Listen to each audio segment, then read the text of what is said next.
Республиканың 350 кішісін Мәскәу білгішлері текшірі. Сәлемәтлік сақлау үйкілем проекты бойынша Қозанға мобиль диабет үзегі табиплары келді.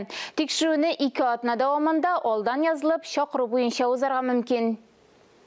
Какие вы препараты от разжижающей кровь принимаете? Биохимия, гумуми, кон анализы шекер дәрәҗәсе. Сәвия Хайруллина ярты ел сайын медицина тикшерүен уза. Шекер диабеты диагнозын 20 еллык куйганнар.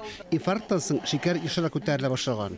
Барлык ашамлыклар белән дә туклансаң, шекер 20-гә кадәр күтәрелә, яки шуннан да югарырак. Ашамый торсаң, күкә шекер кими.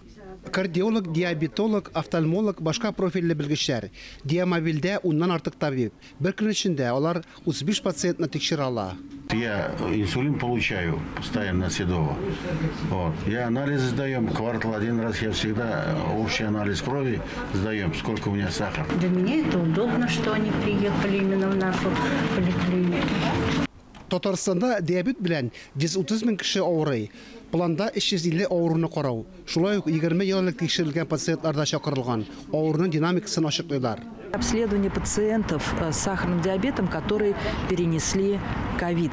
Без үзебезгә тагын бер бурыч куйдык. Ковид белән авырган диабетикларны тикшерү. Ковидтан соң үзлегүләр булганмы, юкмы икәнлеген карыйбыз. Бу безнең өчен принципиаль яктан мөһим. Мобиль диабет үзәк проекты 20 ел элек башланган иде. Бу вакыт эчендә Диамобиль Россиянең 24 төбәгендә булды.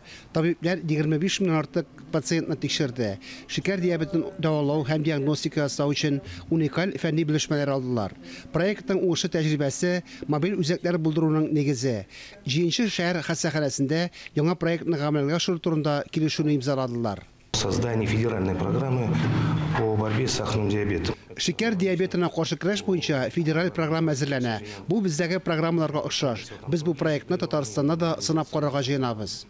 Шекер диабеты булган пациентларны 2 атна дәвамында тикшерәләр. Аннары Диамобиль Чишәгә китә. Фарис Мөхәммәтов, Ралина Абрамова, Линар Гыйззәтуллин, Татарстан яңалыклары.